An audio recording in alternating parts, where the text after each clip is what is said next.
சாண்டில்யனின் ராஜதிலகம் பாகம் 22. அறைக்குள்ளிருந்து வெளியே வந்த மைவிழியிடம் இளைய பல்லவன் கேட்டான். இது யார் மாளிகை தெரியுமா? தெரியும், ஆச்சாரியார் மகாகவியின் மாளிகை. இங்கு அவர் இருக்கிறார். இருந்தால் என்ன? அவர் ஏதாவது நினைக்கலாம். மேலும் சீடர்கள் இருக்கிறார்கள். பணிப்பெண்களும் இருப்பதாக ரங்கப்பதக தேவி சொல்கிறாள்.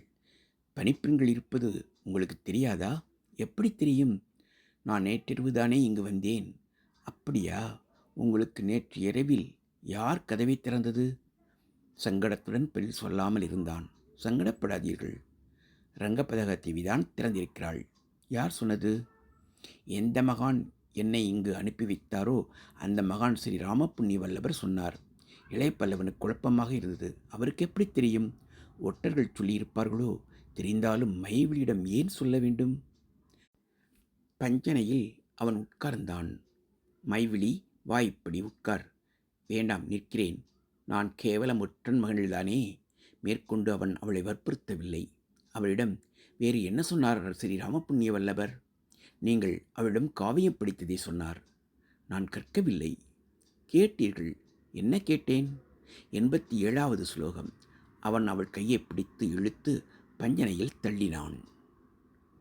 அவளிடம், சி, இவர் ஒரு மகானா? இப்பொழுதுதான் போனார் இங்கிருந்து. உடனே உன்னிடம் அற்ப விஷயங்களை சொல்லி உன் புத்தியை கலைத்து அனுப்பியிருக்கிறார். இருக்கட்டும் இருக்கட்டும் வல்லவரே, இருக்கட்டும். உமது சதுரங்கத்தில் பெண் காய்கள்தான் அதிகம் போலிருக்கிறது. பல்லவ நாட்டு போர் முறையிலும் சதுரங்கம் உண்டு. அதன் தன்மையை வெகு சீக்கிரம் உணர்வீர் என்று கூவினான். அவன் நிதானம் இழந்ததை கவனித்தாள் மைவிழி. அவரை கோபித்து பயனில்லை. உங்கள் சபல புத்தியை எடுத்துரைத்தார். தவிர உங்களுக்கு இங்கு வேலை இருப்பதாகவும் சொன்னார் என்றாள் மைவிழி. என்ன வேலையோ என்று கேட்டான். அவள் வேலையை பற்றி எடுத்துச் சொல்லிக் கொண்டிருக்கும் போதே கதவை தட்டும் சத்தம் கேட்டது. திரும்பி பார்த்தான்.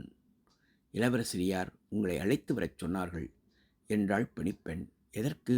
உங்களுக்கு பிரியமான எதையோ வைத்திருக்கிறார்களாம் என்று சொல்லிவிட்டு தலைவணங்கி சென்றாள் பணிப்பெண். போங்கள் இளவரசரே, ஏன் இருக்கிறீர்கள்? ஓடுங்கள்.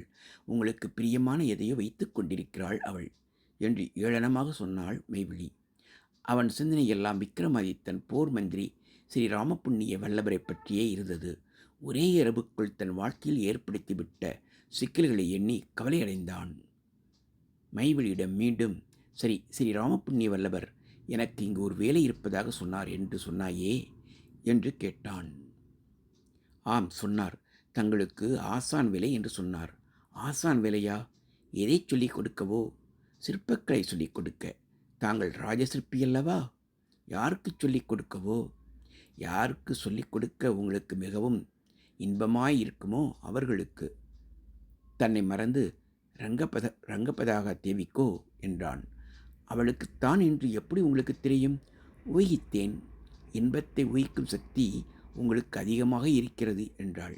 மைவிழி என்று அவளை அதட்டினான். அதட்ட வேண்டாம் இளவரசே.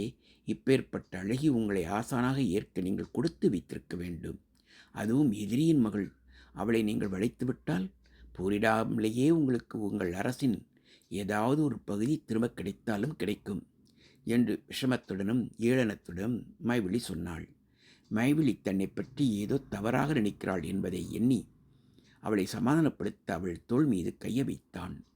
அதை தன் கையால் தூக்கி எறிந்த மைவிழி, தொட வேண்டாம் இளவரசே என்று எரிச்சலுடன் கூறினாள். கோபத்திலும் அவள் முகம் அழகாயிருந்ததை அவன் கவனித்தான். அவள் பஞ்சனையில் சாய்ந்திருந்த தோரணையில் அவள் அழகு அவனை அழைத்ததால் சிந்தையும் சிறிது குறைந்தான். மீண்டும் அவள் தோள் மீது கையை வைத்தான். மைவிழி, நீங்கள் மூவரும் எப்படி சிறைப்பட்டீர்கள் என்றான்.